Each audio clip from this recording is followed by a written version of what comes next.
Ser podcast. Memoria. 2 procesos contra un poeta.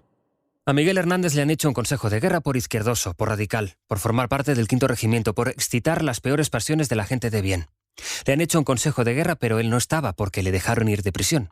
Él, que hubiera podido intentar escapar o esconderse, decidió volver a Orihuela, al encuentro de su mujer y de su hijo, para tratar de vivir en familia y superar juntos el duelo por la muerte prematura de un hijo anterior. Cuando van a por él, cuando van a recoger a Miguel Hernández, cuando piden al director que lo envíen para allá, pues el poeta no está allí.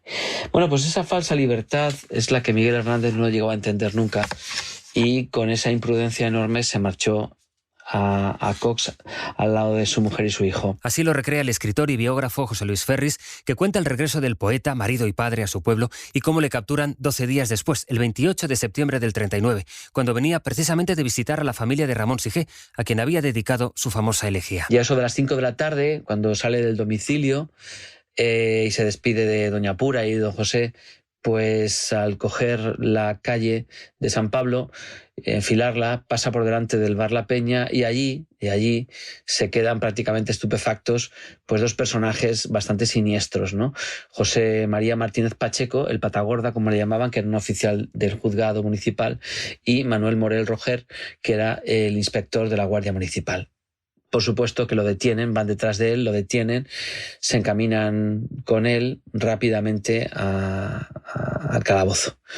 Y ahí sí que es cuando ya Miguel Hernández se puede despedir de la libertad. Todo volverá a empezar en el pueblo, pero todo será peor esta vez. Esta segunda detención en Orihuela fue tremendamente dura. Por supuesto que el poeta se sintió traicionado por su entorno, y yo creo que ahí sí que pudo percibir las auténticas dimensiones del odio. En Orihuela empieza el otro sumario del proceso, el 4487.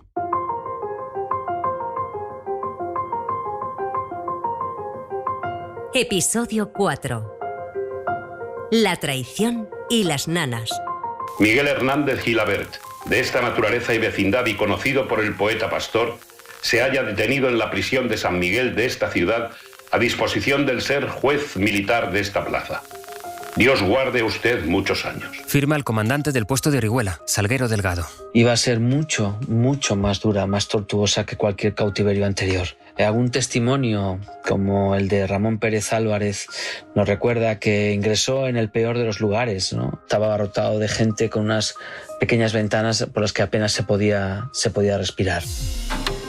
Y allí se consideraban prácticamente fusilables casi todos.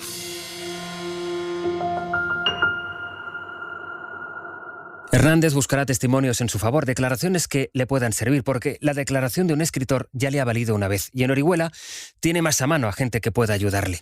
De hecho, es el primer documento que uno se encuentra al abrir esta carpeta vieja, este expediente, la declaración de un amigo del pueblo, Juan Bellot, que ahora es secretario de las Corts en Valencia, que envía su declaración con el símbolo del yugo y las flechas, con el saludo a Franco y el arriba a España grabado en el margen izquierdo del papel, que escribe a máquina, pero luego firma su declaración a mano.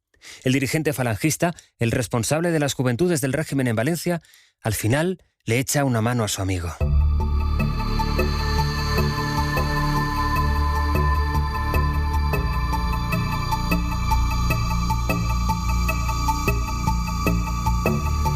Certifico que conozco desde su niñez a Miguel Hernández Gilabert, hijo de Miguel y Concepción, constándome ser persona de inmejorables antecedentes, generosos sentimientos y honda formación religiosa y humana, pero cuya excesiva sensibilidad y temperamento poético le ha hecho actuar atendiendo más a los dictados del apasionamiento espontáneo que de una voluntad firme y serena y fácilmente influenciable por acontecimientos y personas. Hay que imaginarse lo que era en aquel mundo inmediato después de la guerra, con el país devastado, la convivencia entre sospechas, traiciones y delaciones, las luchas por salvar la vida, el riesgo que corrían los testimonios, por escrito mucho más, los testimonios que lo mismo servían para salvarse a uno o para condenar a otros.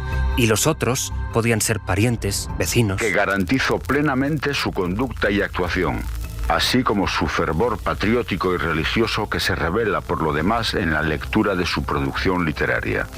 En realidad, aquí el amigo le está devolviendo un favor a su amigo, y así es como él mismo lo escribe. Que en los primeros tiempos del movimiento me visitó repetidas veces en la cárcel de Jesús y María, en la que a la sazón me encontraba detenido, constándome que hizo cuanto estuvo en su mano para evitar que fuese paseado. Conocidos sus antecedentes, no le creo capaz de haber intervenido en hecho alguno delictivo. No le creo, en lo fundamental, enemigo de nuestro glorioso movimiento. Firmado Juan Bellot Salmerón. También escribirá al juzgado de Orihuela Diego Romero, que era alférez, y certifica que conozco a don Miguel Hernández Gilabert desde hace algunos años y lo considero persona de garantía y orden. Pero escribirá más gente. Escribirá también al alcalde de Orihuela, que ya había advertido en julio al juez de Madrid contra Hernández y que vuelve a hacerlo ahora en diciembre. Vuelve a hacerlo con argumentos nuevos.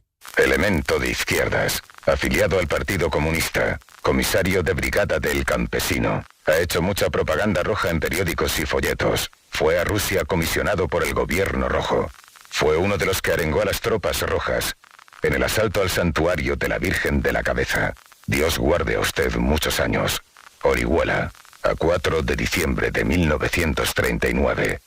Año de la victoria. Manda también su informe el director local del Servicio de Información, algo así como los espías del pueblo. Es elemento de peligro.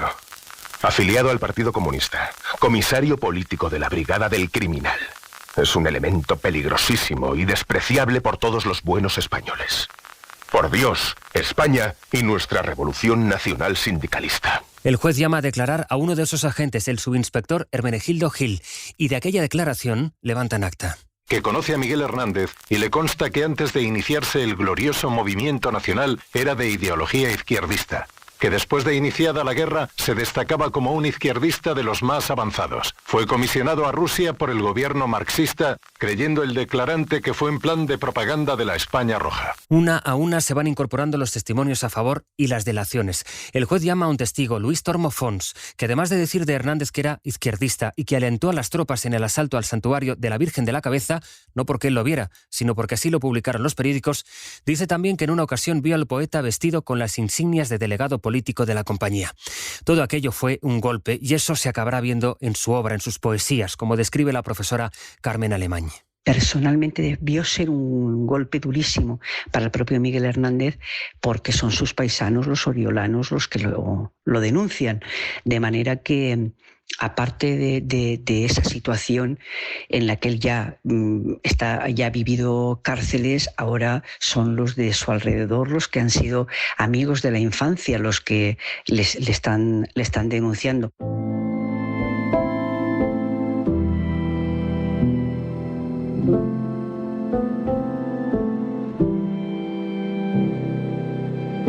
En el Archivo General de la Defensa, donde está todo este proceso y otros muchos miles, esa es una constante. Papeles de vecinos que delatan a sus vecinos, que se ven obligados a hacerlo o que bien lo hacen por su voluntad.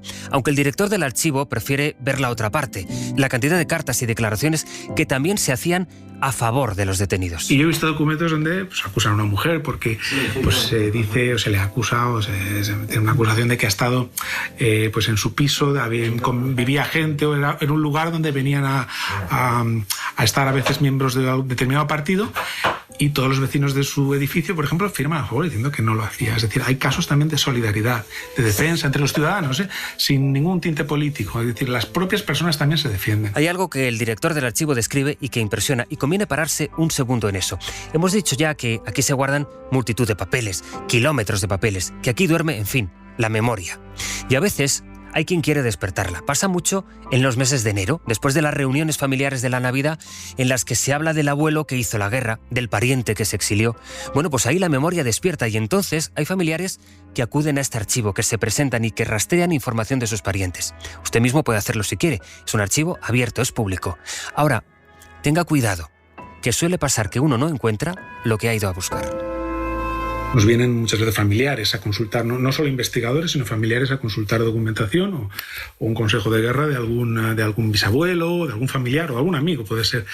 Entonces, intentamos explicarles precisamente que contextualice la documentación, porque si no, alguien que no tiene esas herramientas intelectuales para poder entender qué está viendo, puede llevarse una sorpresa muy desagradables o puede malinterpretarlo y además lo está consultando por motivos personales. Entonces, esto puede incluso pues, generar una consulta bastante descorazonadora, ¿no? Algo que ellos pensaban que iba a tener un valor reparativo puede acabar siendo pues algo lo contrario. Es decir, aquí puede venir o viene un familiar con una idea determinada de cómo era su pariente y encontrarse aquí sobre el papel que su pariente era, por ejemplo, un delator. Por ejemplo. Eso pasa. Efectivamente, puede pasar que era un delator o que se le acusan o las acusaciones que él no conocía, él sabía.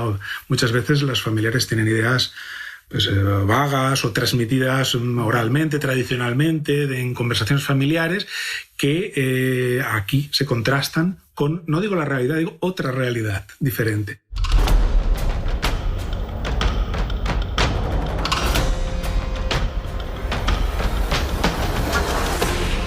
Miguel Hernández vuelve a pasar por el proceso por el que ya había pasado en Huelva, pero esta vez en su propio pueblo, donde él pensó que podría empezar de nuevo y olvidar la prisión. En la ciudad de Orihuela, a 28 de septiembre de 1939, año de la victoria. Ante el inspector que suscribe y presente el subinspector.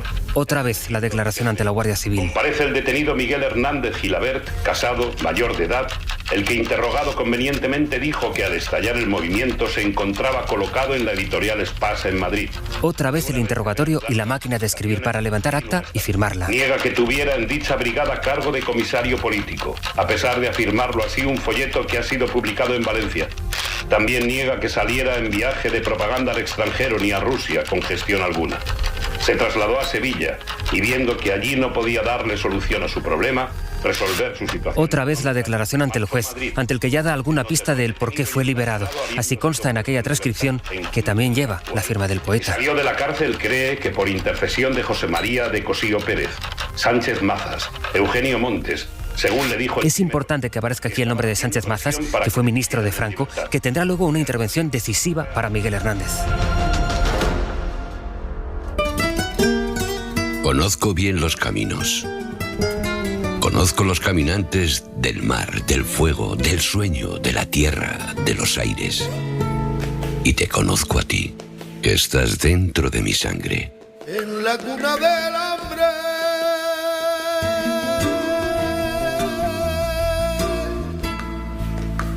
mi niño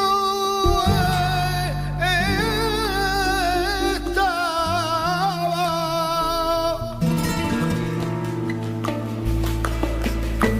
con sangre de cebolla.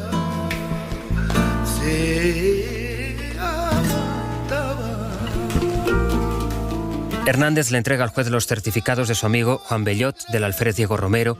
Hernández confía que le sirvan de algo, pero el juez de prensa de Madrid, el que le considera culpable y pide que le juzgue el Consejo de Guerra, el que no sabía que el propio régimen había liberado a su encausado, pide al juez de Orihuela que deje el caso en sus manos, que se inhiba, porque Hernández fue liberado, según escribe el juez en esta providencia, por un error material. Y el juez de Orihuela, claro, se inhibe. El caso pasa a Elche y de Elche acaba en Madrid. Y así es como el poeta, que llegó a disfrutar, entre miedos, de 12 días de libertad, regresa a un infierno que ya conoce. El juez ordena el traslado a cualquiera de las cárceles de Madrid. Le trasladarán a la prisión de la Plaza del Conde de Toreno. ¿Cuándo desaparece la esperanza en la poesía de Miguel Hernández? Yo creo que no desaparece nunca. Aunque sí que es verdad que hay muchísimos motivos de desesperanza, ¿no? Como son la muerte de su primer hijo y también las cárceles que él está viviendo, las 13 cárceles. Pero a pesar de todo ello, hay muchos momentos de esperanza que vienen sobre todo del nacimiento de su segundo hijo, Manuel Miguel. Baste leer un poema de los más inmensos de Miguel Hernández, como es Nanas a la cebolla, donde se ve el perfecto optimismo. No te derrumbes, no sepas tú lo que pasa ni lo que ocurre.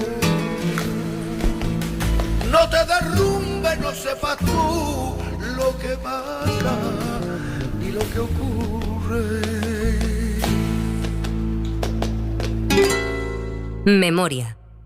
2 procesos contra un poeta. Un podcast de José Luis Sastre, con la realización técnica de Roberto Maján. Los documentos del sumario se han reproducido con las voces de Juan Echanove, Nancho Novo, Richard del Olmo y José Ángel Fuentes. Julio López recita los versos de Miguel Hernández. Cadena SER. La radio.